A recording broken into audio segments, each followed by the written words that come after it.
aujourd'hui, on va du coup essayer de comprendre ce que c'est que l'art de convaincre et discuter un petit peu de technique.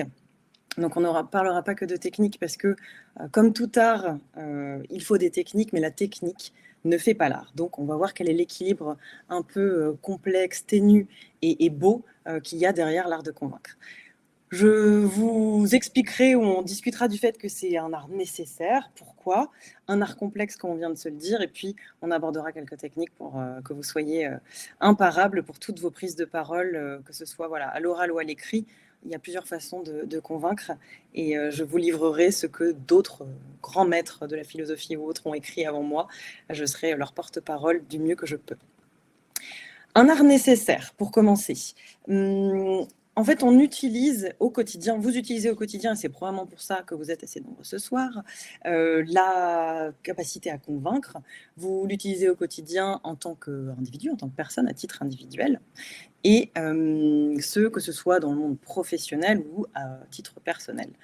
Dans le monde professionnel, vous avez probablement 1000 occasions ou opportunités au quotidien de devoir convaincre votre manager de vous faire confiance sur un nouveau projet, de vous augmenter, de vous accorder une promotion. On doit convaincre les RH de nous donner ce poste qu'on convoite tant ou de valider notre demande de promotion.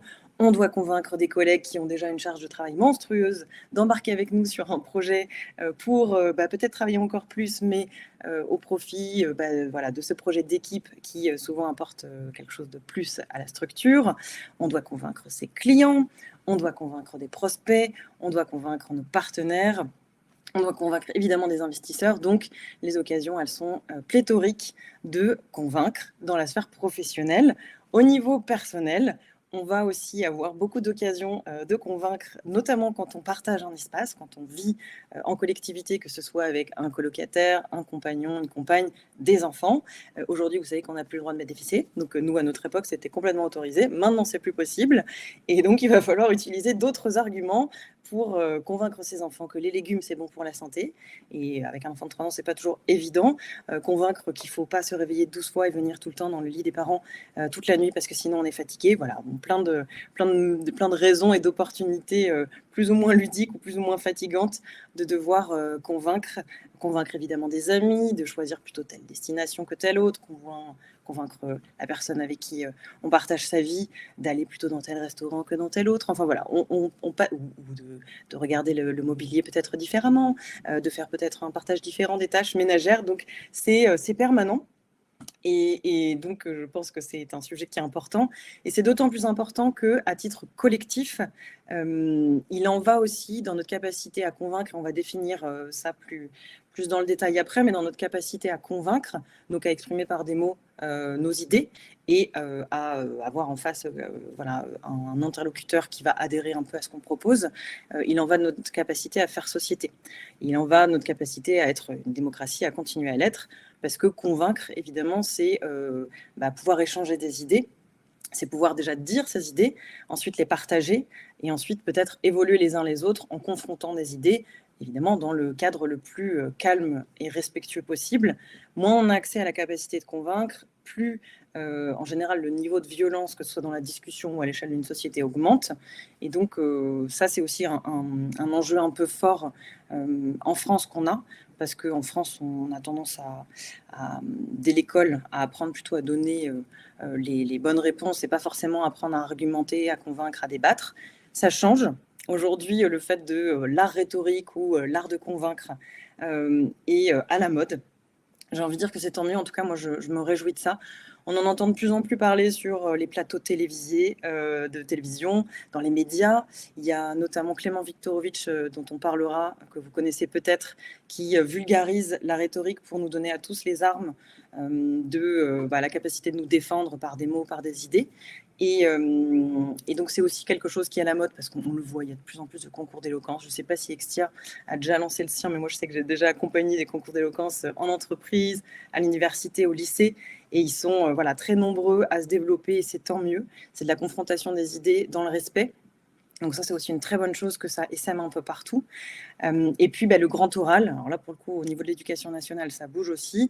C'est léger, mais on passe de je dirais, sujet régurgitant de la connaissance à sujet pensant, puisque le grand oral, l'enjeu, c'est de permettre aux jeunes de choisir des questions qu'ils vont vouloir déplier lors d'un jury, lors du grand oral, et en lien avec les matières qu'ils ont travaillées durant l'année, et d'argumenter, d'expliquer pourquoi ils ont choisi ce sujet, et puis pourquoi ce sujet est intéressant et important dans la construction de leur projet d'études.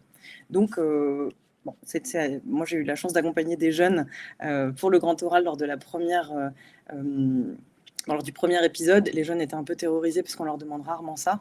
Mais j'ai envie de croire que le fait que ça se déploie et que peut-être que petit à petit, on puisse arriver à avoir dès le plus jeune âge un peu des enseignements rhétoriques pour être plus armés, tous à égalité. Aujourd'hui, on n'a pas tous les mêmes chances en fonction de si on vient d'un milieu très lettré où on a accès beaucoup aux livres, un environnement avec un accès fort à la culture ou un environnement avec une maîtrise du français importante. Donc ça, c'est un vrai enjeu aussi pour faire société que de pouvoir permettre au plus grand nombre d'avoir les outils pour pouvoir convaincre, pour pouvoir faire valoir ses idées, ses thèses et ses projet. Donc, c'est un art nécessaire, mais évidemment, vu qu'il en va aussi de notre capacité à être dans une société démocratique, vous vous doutez bien que c'est un art qui est extrêmement complexe. Et donc, on va essayer de comprendre de quoi on parle. De quoi on parle? Qu'est-ce que c'est que convaincre? Je vais vous donner une première définition qui est une définition du Larousse, assez simple. Convaincre, pour le Larousse, c'est amener quelqu'un, par des raisons ou par des preuves, à reconnaître quelque chose comme vrai. Et je m'arrête sur ce terme-là parce qu'il va être intéressant dans la suite de notre discussion, dans présentation. Donc, à reconnaître quelque chose comme vrai ou comme nécessaire, et c'est aussi obliger quelqu'un à reconnaître ses torts, son erreur, apporter les preuves de sa culpabilité. Donc ça, c'est une première définition qu'on va compléter au fur et à mesure. C'est une définition qui est peut-être un petit peu légère, puisqu'elle dit qu'on va on va amener quelqu'un à reconnaître quelque chose comme vrai. Alors, pour aborder peut-être ce concept de la vérité, je vous propose qu'on aille regarder du côté de grands philosophes et d'un mathématicien, donc de Platon, Aristote et Descartes. Qu'est-ce qu'ils disaient, ces messieurs? Alors, beaucoup de messieurs, malheureusement, dans la philosophie, il n'y a pas beaucoup de dames. Donc, ces messieurs disaient, Platon, que la vérité existe et que c'est un cheminement, en fait, c'est une quête à avoir, c'est l'objet d'une vie que de rechercher la vérité, et que pour ça, on a un outil qui est magnifique, et là, je le rejoins pleinement, qui est le dialogue, donc l'échange de connaissances pour en sortir plus grandi avec un accès plus proche à la vérité. Donc, cette notion de dialogue pour accéder à une forme de vérité, je la trouve intéressante. En tout cas, on peut, dans notre propos, récupérer ça de Platon. Aristote, lui, il a une approche un tout petit peu différente, c'est qu'il a l'intuition, l'intuition, c'est plus qu'une intuition, mais il se dit que quand ça touche aux choses humaines, et bien notamment à la gestion de la vie et de la cité, et de la vie des citoyens, on n'a pas toujours accès à l'intériorité des gens, et parfois même à notre propre intériorité. Et alors là-dessus, Justine, qui s'y connaîtra peut-être un petit peu mieux que moi en psychologie, Freud a parlé de ce concept d'inconscient.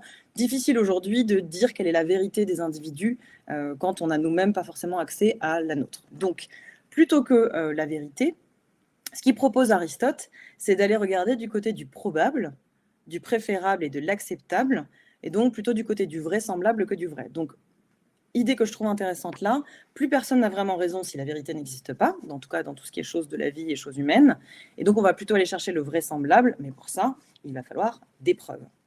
Là-dessus, Aristote va rejoindre Descartes. Alors Descartes, lui, il soutient que la vérité existe et qu'elle doit être démontrée par une démonstration scientifique, donc par une démarche qui est vraiment scientifique.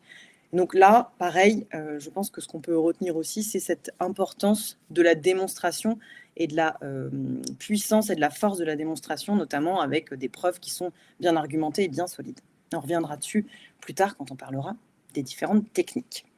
Donc, on a compris que convaincre, c'était s'approcher d'une forme de vraisemblable, de vérité avec des preuves. Mais qu'est-ce que c'est que l'art? Et donc, qu'est-ce que c'est que l'art de convaincre? L'art, l'étymologie latine, ça veut dire ars, et en grec, c'est technique. Donc déjà, vous voyez que l'importance de la technique apparaît. Elle est dans l'étymologie même du mot, du terme.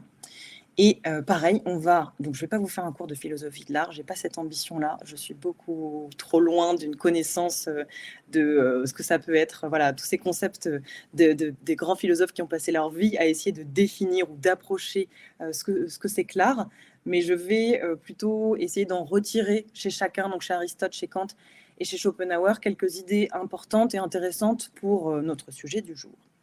Alors Aristote, vous allez voir, on le voit souvent, je l'aime beaucoup, donc on en reparlera même encore un petit peu plus tard. Voilà.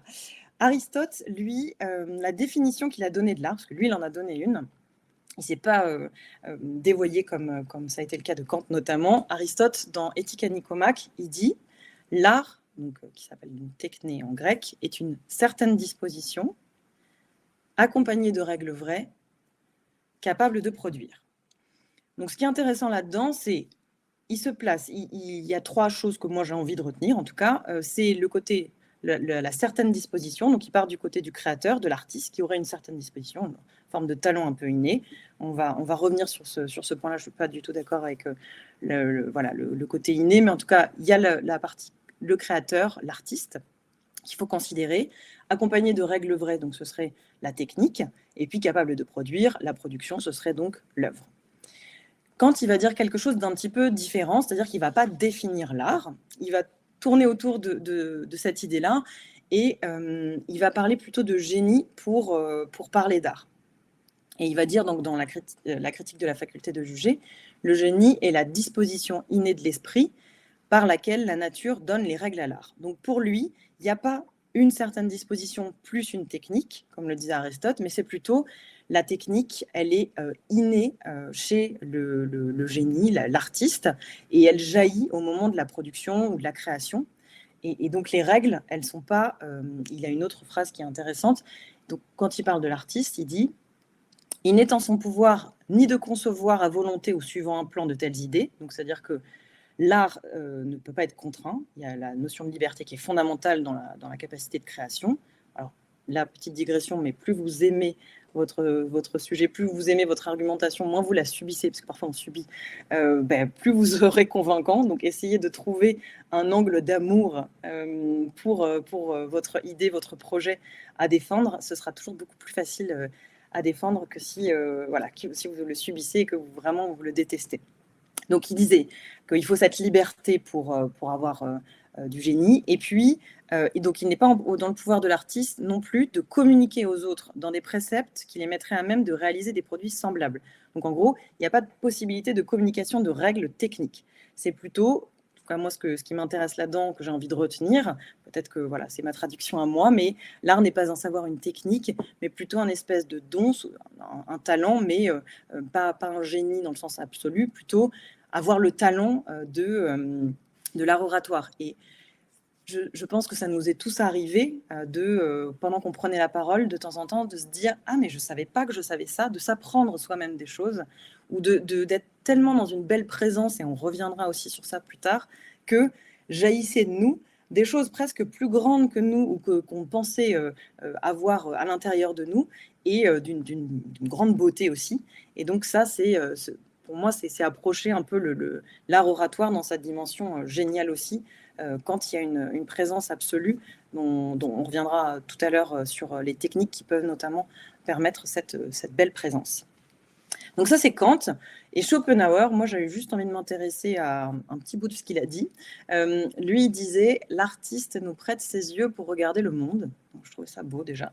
Dire qu'une chose est belle, c'est exprimer qu'elle est l'objet de notre contemplation esthétique. Donc chez Schopenhauer, je trouve intéressant d'avoir enfin, en tout cas de façon forte, la notion de l'effet produit chez les destinataires, chez la personne qui est en réception, et donc chez le public finalement.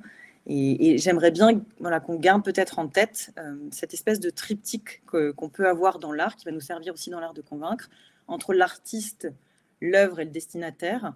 L'artiste aime profondément son œuvre et par une forme soit de disposition innée, selon Aristote, ou de jaillissement de génie, l'œuvre se crée. L'œuvre, elle touche le destinataire notamment parce qu'elle comporte en elle un certain nombre de techniques ou de règles qui rendent la chose belle.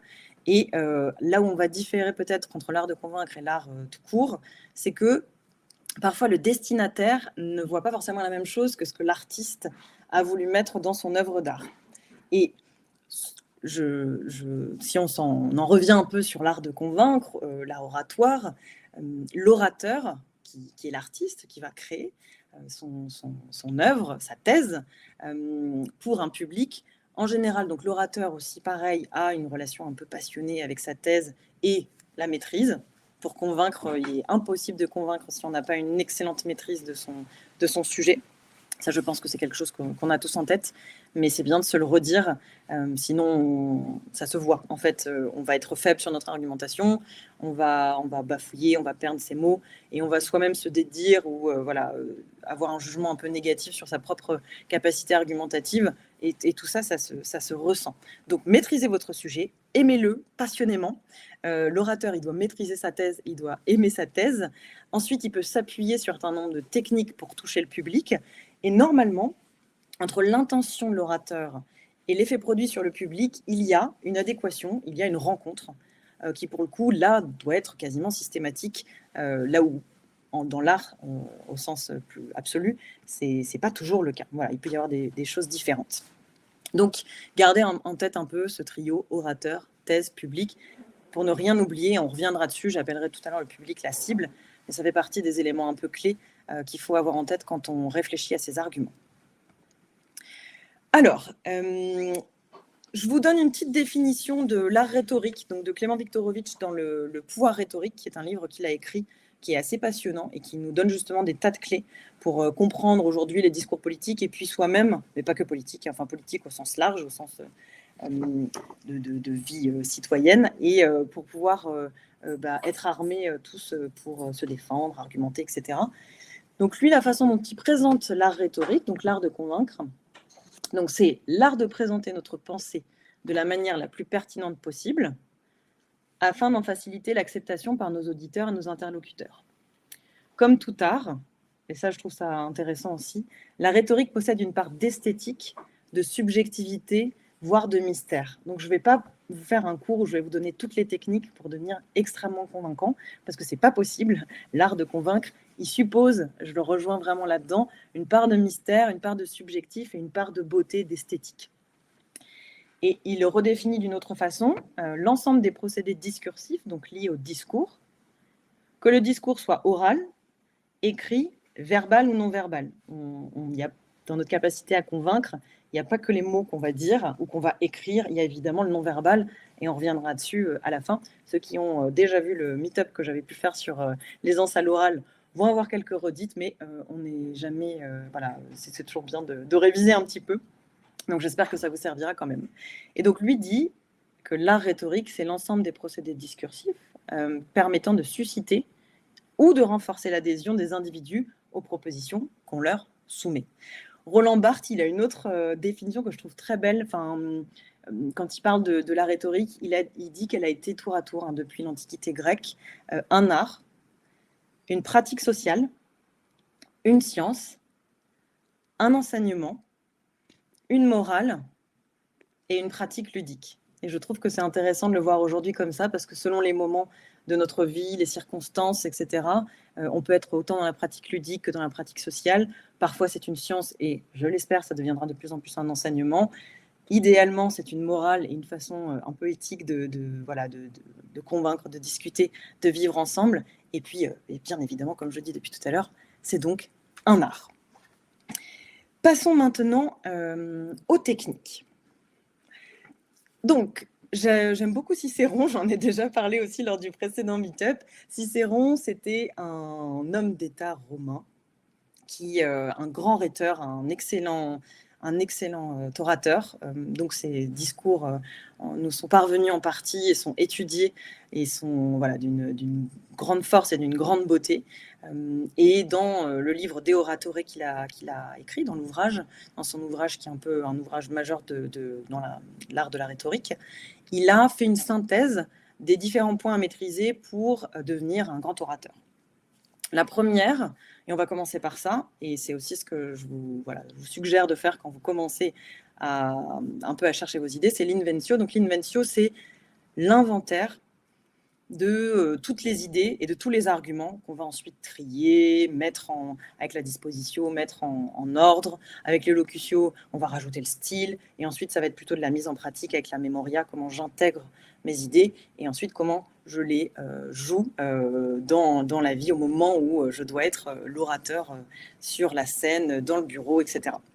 Donc l'inventio, ce qu'on peut s'en dire, c'est déjà de commencer par s'intéresser à sa cible. On a très très souvent tendance à rater, à être pas forcément très bon en argumentation quand on part de soi. Évidemment, je vous recommanderais de partir de vous aussi, bien sûr, mais l'enjeu, il est vraiment là de commencer par identifier ma cible. Dans l'identification de la cible, Clément Viktorovitch toujours, donc ça peut être alors manager, conjoint, mes enfants, mon client, parfois c'est la personne à qui on parle, mais parfois ce sont les personnes qui regardent et à qui on ne s'adresse pas directement. C'est-à-dire qu'on est en discussion avec quelqu'un, mais finalement c'est pas cette personne-là qu'on va convaincre, c'est les autres. Donc lui, pour clarifier un peu les choses, et pour nous aider aussi à nous situer un peu par rapport à notre cible et à mieux l'identifier, donc de voir comment on peut l'atteindre avec le plus d'impact possible, il a identifié 4 dynamiques. La première dynamique, c'est la dynamique monologique. Donc typiquement, ça pourrait être les discours ou les concours d'éloquence où notre public ne nous répond pas, il est silencieux et on a la chance de pouvoir aller délier tous nos arguments et toutes nos idées sans être arrêté. Alors parfois dans les concours d'éloquence, très souvent, on a une position par exemple sur un sujet et puis on a un adversaire qui a la position adverse. Donc nous, on doit défendre à la positive une thèse et notre adversaire à la négative. Donc on a un public qui est silencieux, qui est l'auditoire, qui va juger, mais on a quand même une forme de confrontation qui peut se faire entre les deux de façon indirecte. Mais il n'empêche qu'on n'est pas coupé dans notre élan et dans notre discussion, et c'est presque le plus facile. Un petit peu plus complexe et beaucoup, beaucoup, beaucoup plus commun, la dynamique délibérative. Donc là, c'est toutes les personnes qui sont présentes sont pas forcément d'accord, ont des positions qui sont différentes, mais on doit arriver à un consensus. Dans la vie professionnelle, on évite le clash, on essaie d'arriver à un consensus. Je parlais du manager, de l'équipe, je parlais des clients, etc. Au bout d'un moment, on est dans cette dynamique délibérative où on va devoir se mettre d'accord sur quelque chose. Tout le monde va peut-être lâcher un petit peu. À nous d'être le plus fort dans notre argumentation et de défendre le mieux notre sujet. Et ensuite, et en famille aussi, c'est pareil. Hein. Souvent, on est plutôt dans une dynamique délibérative. Vous êtes en famille plutôt dans une dynamique monologique où on ne vous répond pas quand vous avez un enfant en bas âge qui n'a pas encore l'usage de la parole. Mais en dehors de ça, globalement, vous êtes plutôt dans une dynamique délibérative. Il y en a une autre dynamique qui est peut-être un peu moins fréquente dans le monde professionnel, mais qui peut arriver quand même.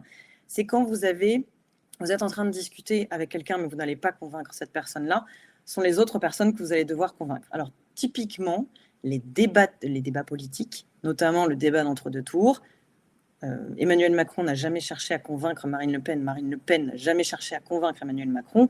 C'était nous qui étions derrière notre poste télé ou qui allions lire les journaux, etc. après, qu'ils essayaient de convaincre par rebond. Donc là, on est dans une dynamique compétitive. Et enfin, la dernière dynamique, c'est la dynamique conflictuelle. Donc là, on veut juste faire valoir nos idées, avoir raison. Et souvent, il y a une forme de violence assez forte. Et donc, ce que Clément Viktorovitch pose comme question, c'est si on n'a pas envie de partager notre point de vue. Enfin, si on ne veut pas convaincre, à quoi ça sert de partager notre point de vue? Donc évidemment, dans l'art de convaincre, on va éliminer la dynamique conflictuelle parce que celle-ci, elle ne nous intéresse pas. Première question, qui est ma cible? Identifiez-la et vérifiez dans quelle dynamique vous êtes par rapport à votre cible. La question qu'on peut ensuite évidemment se poser, c'est comment avoir la plus grande connaissance et le plus grand intérêt pour sa cible. Pour ça, par exemple, quand vous êtes dans une dynamique monologique, votre cible est muette et pour convaincre cette cible-là, Cicéron disait que ce qui fonctionne le mieux, c'est d'instruire, de plaire et d'émouvoir. Et donc, parce que là, vous n'avez pas de retour. Donc ça peut être un des objectifs que vous pouvez vous fixer. Quand on est dans une dynamique plutôt délibérative où il y a des interactions, là, l'idée, ça va être d'avoir plutôt des arguments extrêmement impactants, d'anticiper les objections, de dissiper les doutes, les préjugés, de désamorcer les critiques. Et quand on est dans une dynamique compétitive, où là, ceux qui vont peut-être nous valider, ou en tout cas valider nos arguments par rapport à un concurrent, Là, on peut glisser, et on le fera un petit peu tout à l'heure, vers la dévalorisation de la proposition de l'autre ou le fait de déstabiliser l'autre. Donc là, c'est un petit peu plus brutal pour montrer la supériorité de notre proposition, notamment quand on est, par exemple, face à des investisseurs, on pitch, on est une start-up, ils ne vont pas forcément prendre tous les projets, donc il faut peut-être qu'on soit meilleur. Évidemment, on peut en passer par, il faut montrer la solidité, la viabilité de notre projet. Parfois, quand on est en compétition, il peut être bon d'avoir quelques tours dans sa poche pour voilà, décrédibiliser un petit peu l'autre. Éthiquement, c'est pas toujours génial, mais je vous donnerai quelques stratagèmes qui ont été écrits pas par moi, mais par Schopenhauer pour arriver à prendre le dessus. Donc là, quand on a identifié bien sa cible et qu'on sait dans quelle dynamique on est, posez-vous quelques minutes, enfin longtemps, presque le cœur de l'enjeu, il est là, pour analyser un peu les valeurs, les besoins, les enjeux, les contraintes, l'intérêt de l'autre, savoir où sont vos désaccords majeurs. Si c'est votre manager, il ne va pas avoir les mêmes besoins et les mêmes objectifs que vous. Et donc, mettez-vous à sa place. Le Cicéron, il disait que dans les questions à se poser au démarrage, c'est à qui je parle et le à qui ou qui je dois convaincre, c'est fondamental. Votre manager, lui, il peut avoir comme objectif d'arriver à des objectifs quantitatifs et qualitatifs qui ont été fixés par sa hiérarchie, d'avoir une équipe qui fonctionne, donc assez de staff, pas de dysfonctionnement, d'avoir de l'information, de pouvoir reporter sereinement à sa hiérarchie, etc. etc. Ce ne sont pas forcément vos objectifs à vous. Néanmoins, si vous ne les avez pas conscientisés, cela, vous allez passer à côté de votre argumentation.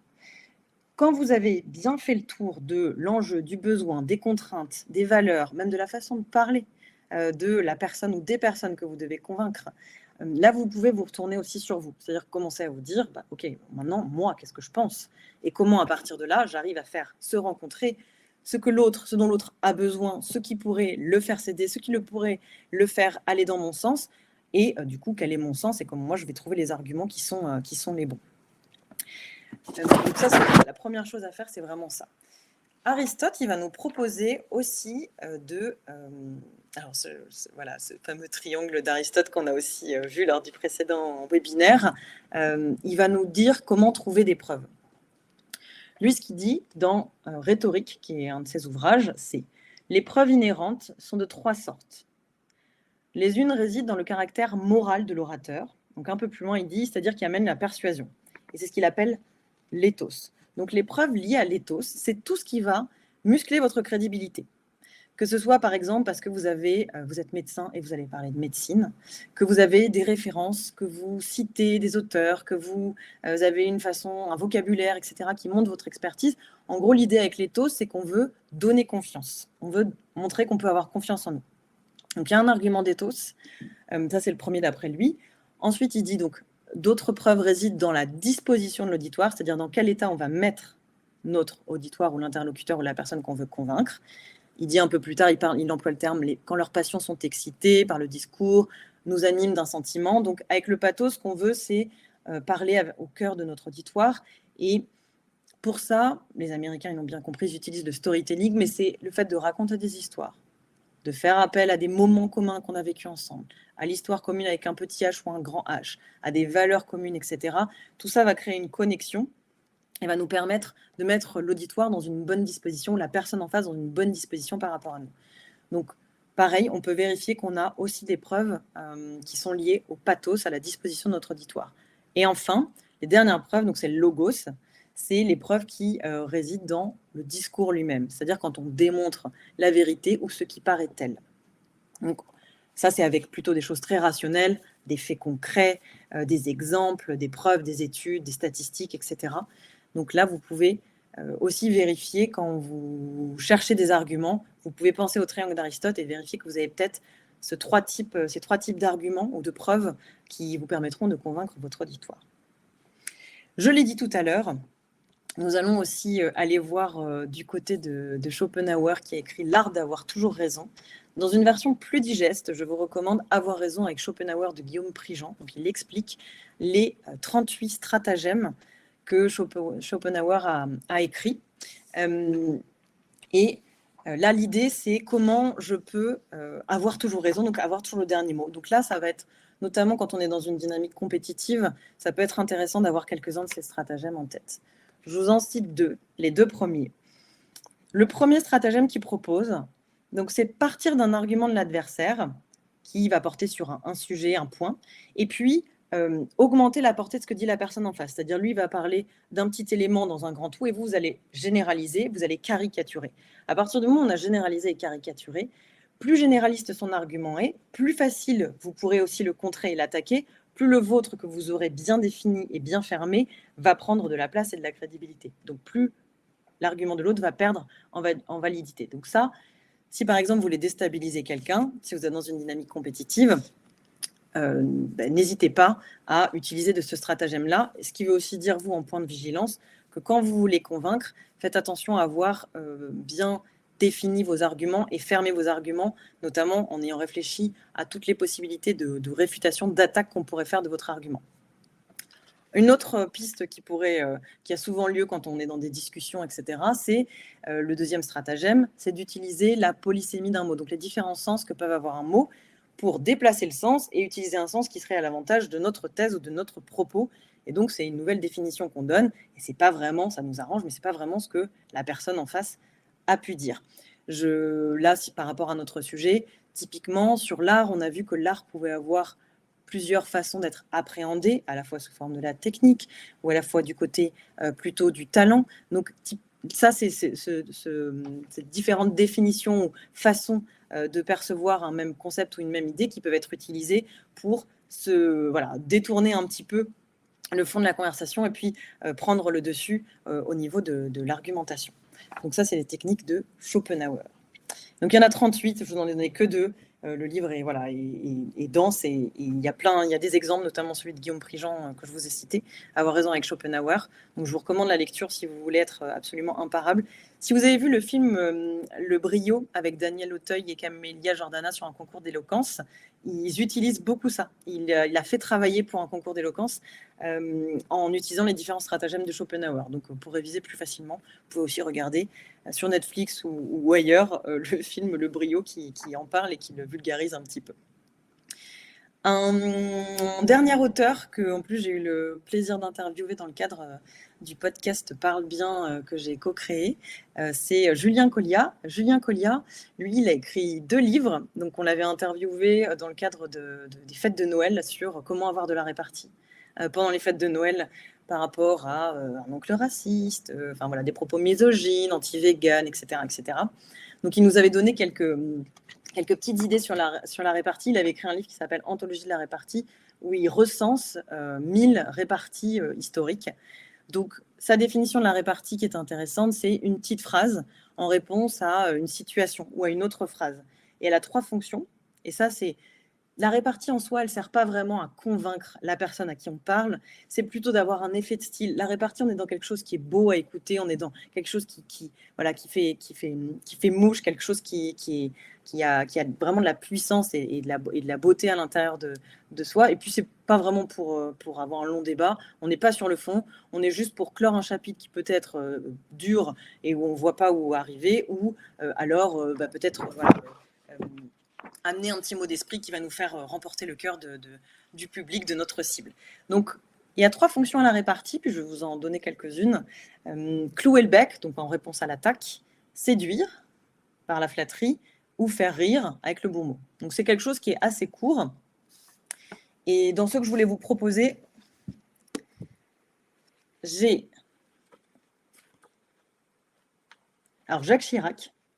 Jacques Chirac, bon, évidemment, notre regretté président qui a une passion pour le terroir et qui, quand il était maire de Paris, et qui avait le sens de la répartie aussi.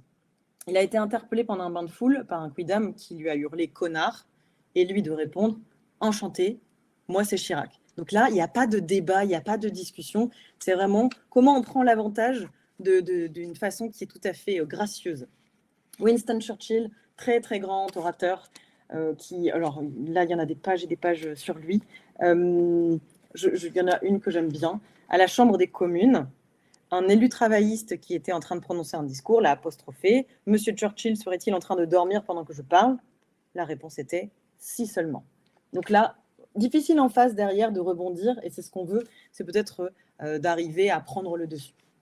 Et enfin, Hillary Clinton, parce qu'il nous faut quand même bien une femme, son mari lui rappelait qu'avant de le connaître, elle avait été avec un jeune pompiste, et il lui a dit, je crois que c'était pendant une interview, il me semble, tu imagines ce que tu serais devenu aujourd'hui si c'est lui que tu avais épousé, et elle, plutôt maligne, de répondre, si je l'avais épousé, ce n'est pas toi qui serais devenu président, mais lui. Voilà, donc la répartie, ça, ne pas hésiter de temps en temps à l'utiliser.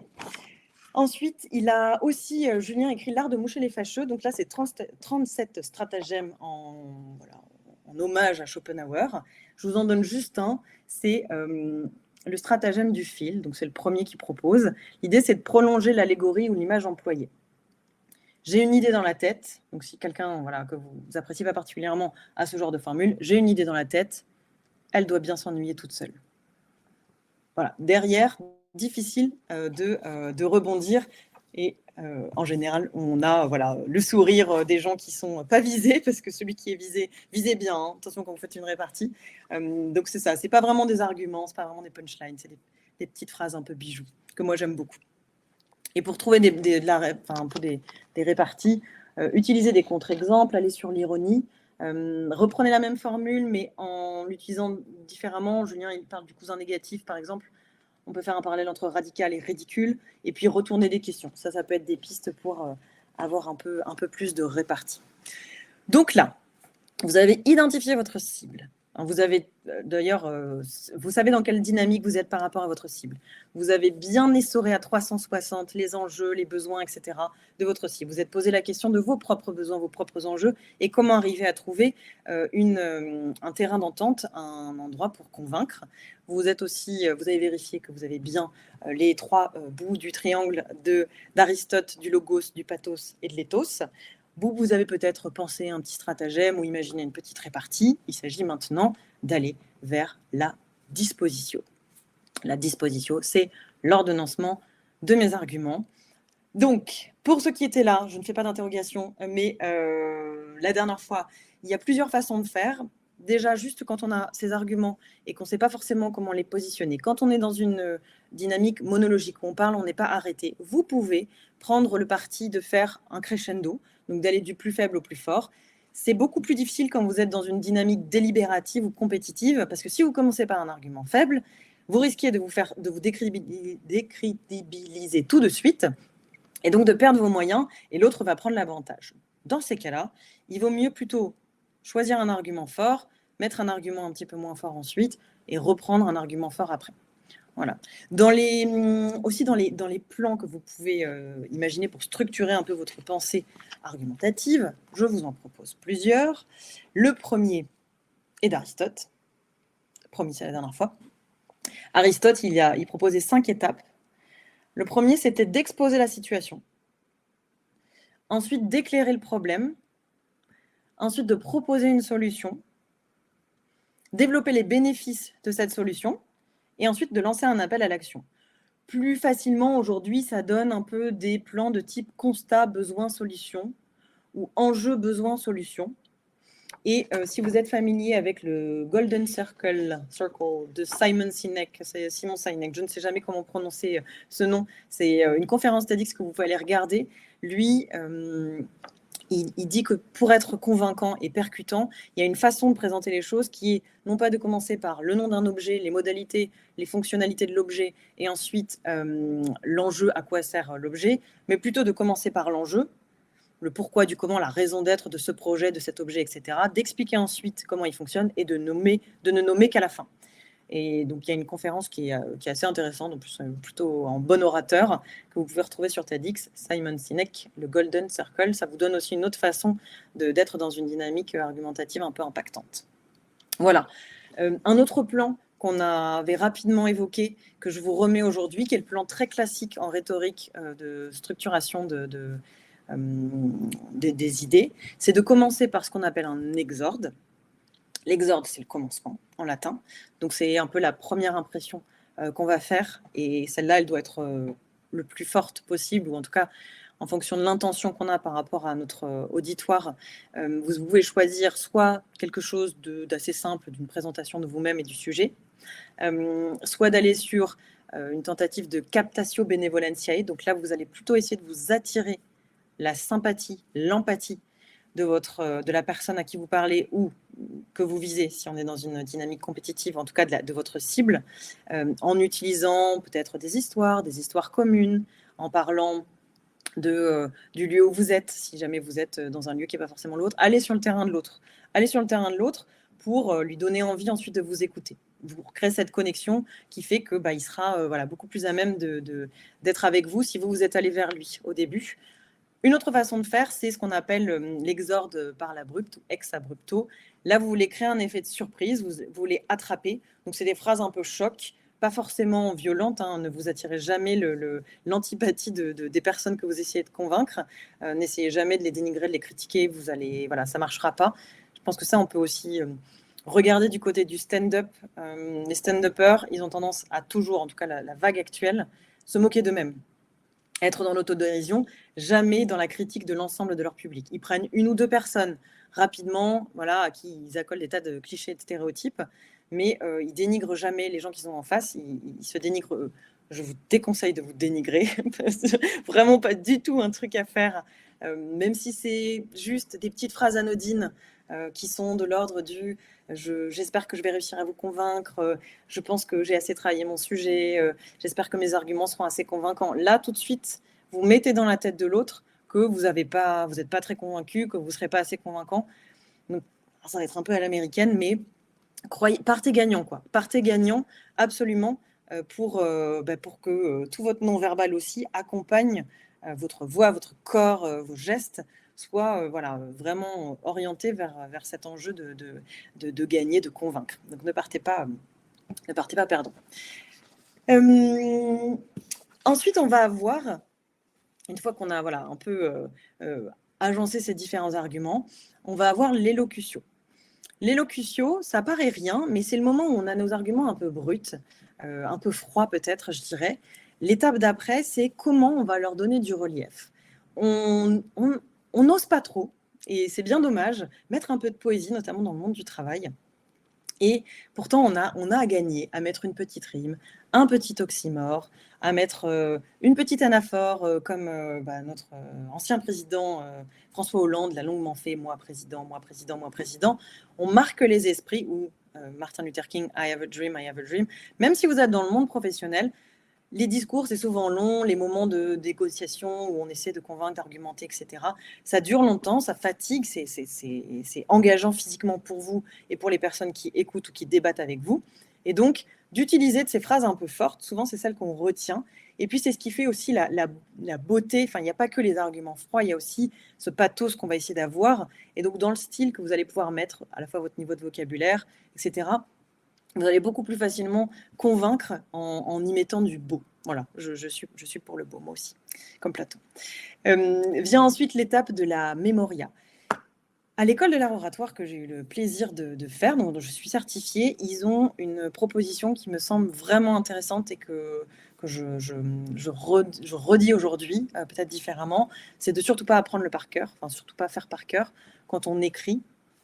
Je le vois, moi, à chaque fois, les gens qui disent « Si, mais moi, j'ai besoin de mes feuilles ». Quand on écrit, nos phrases, elles sont longues, donc on bafouille, donc on n'est pas à l'aise, donc on perd nos moyens, etc.